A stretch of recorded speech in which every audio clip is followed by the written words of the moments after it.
Assalamualaikum warahmatullahi wabarakatuh.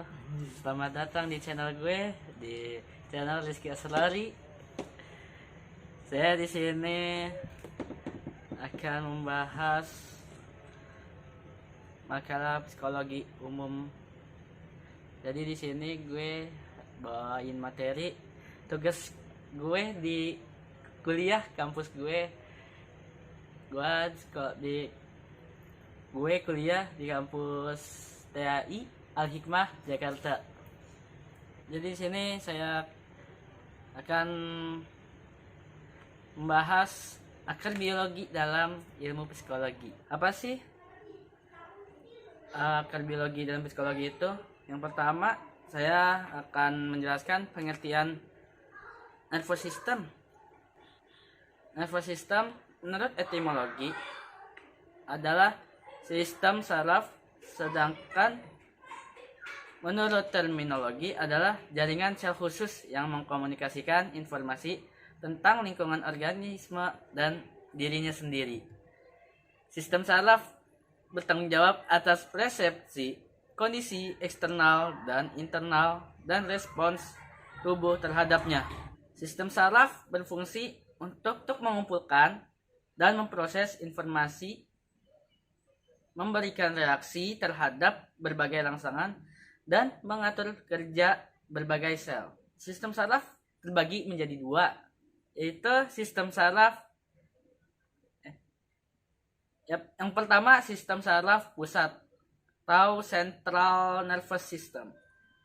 Sistem saraf pusat atau Central Nervous System berfungsi untuk menerima, memproses, dan menyimpan informasi sensoris seperti informasi tentang rasa, suara, bau, warna, tekanan kulit, kondisi organ internal, dan lain-lain. Sistem saraf terdiri dari dua komponen, yaitu otak dan saraf tulang belakang. Yang kedua, sistem saraf perifer. Sistem saraf perifer atau peripheral nervous system berfungsi menangani pesan informasi yang masuk dan keluar dari sistem saraf pusat. Sistem saraf perifer terdiri dari dua bagian, yaitu sistem saraf somatis dan sistem saraf otonomik. Bagaimana sih cara kerja sistem saraf? Rahasia cara kerja sistem saraf pada manusia terletak pada sel saraf atau neuron. Sel saraf yang akan membawa sinyal-sinyal ke seluruh tubuh. Tiap jaringan sel saraf memiliki perannya masing-masing bagi tubuh manusia. Misalnya, ada banyak sel-sel saraf yang berfungsi sebagai pengatur panca indera, akan memproses informasi dari panca indera ke otak. Sementara sel-sel saraf yang mengatur pergerakan akan membawa sinyal respon dari otak ke anggota tubuh lainnya. Apa aja sih fungsi sistem saraf pusat pada manusia? Salah satu sistem saraf yang ada pada manusia adalah sistem saraf pusat yang terdiri dari otak dan sumsum tulang belakang. Keduanya memiliki peranan yang cukup berbeda dalam sistem saraf pada manusia. Yang pertama, otak. Otak berfungsi sebagai pusat pengendali utama tubuh. Dalam hal ini, termasuk proses yang disadari atau conscious maupun yang tidak disadari unconscious, dan juga sebagai tempat menyimpan informasi yang diterima. Yang kedua, sumsum tulang belakang.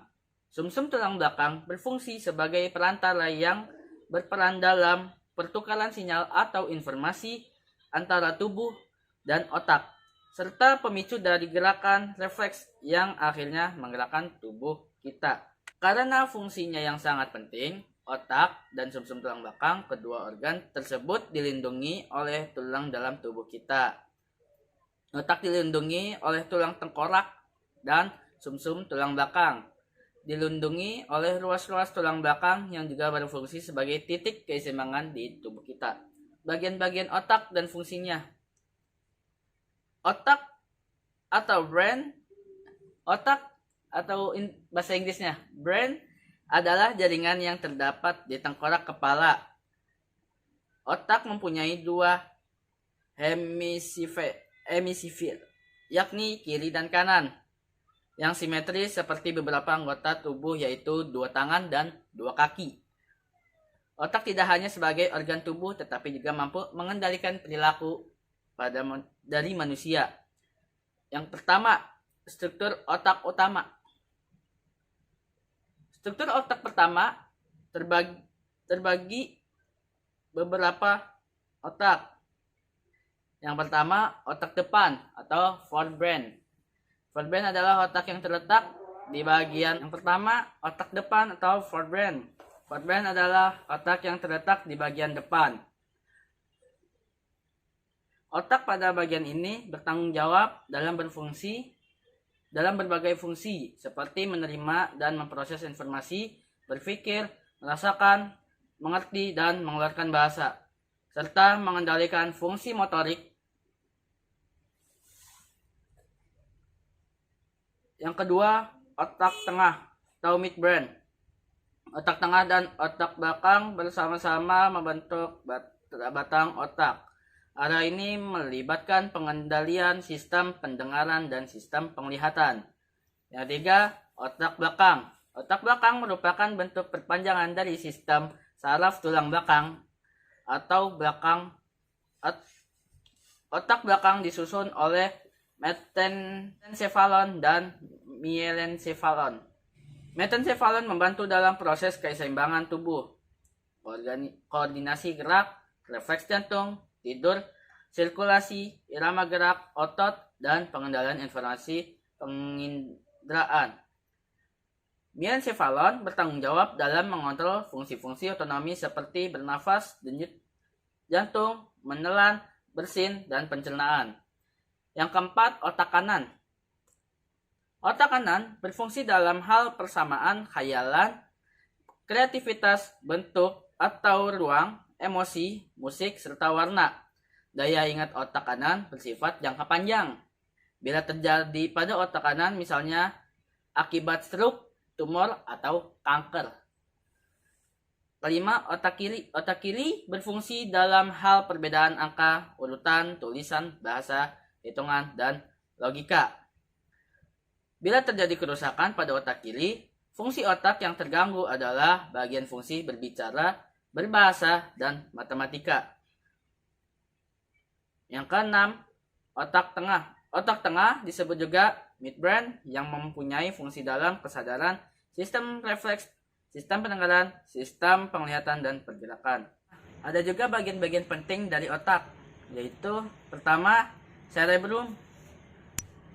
Cerebrum atau otak besar merupakan bagian terbesar dari otak. Bagian ini terbagi menjadi dua, otak kanan dan otak kiri. Setiap bagian dari otak besar terbagi menjadi beberapa bagian lagi yang disebut lobus. Setiap lobus memiliki fungsinya masing-masing. Yang kedua, cerebellum. Otak kecil atau cerebellum terletak di bagian belakang otak, tepatnya di bawah lobus occipital. Fungsi otak kecil untuk menggerakkan motorik halus manusia. Motorik halus berfungsi pada pergerakan tangan dan kaki. Bagian otak ini juga membantu tubuh menjaga keseimbangan, koordinasi, dan posisi tubuh. Yang kelima, yang ketiga, talamus. Bagian otak ini memiliki fungsi seperti penyalur sinyal pada otak. Talamus juga berfungsi mengendalikan kesadaran tidur, dan ingatan. Yang keempat, hipotalamus. Hipotalamus berfungsi untuk mengendalikan keseimbangan pada tubuh. Bagian ini menjaga suhu tubuh, nafsu makan, memproduksi hormon, dan melepaskannya. Oke, segitu aja dari saya. Materi dari saya yang saya bahas materi akad biologi dalam ilmu psikologi. Bila ada kesalahan kata atau kurang dipahami, saya mohon maaf. Wabillahi taufiq wal hidayah. Assalamualaikum warahmatullahi wabarakatuh. Dan jangan lupa di like, share, and subscribe channel saya. Dan jangan lupa kalau pengen ngikutin saya terus, biar ada notifikasi, klik tombol lonceng.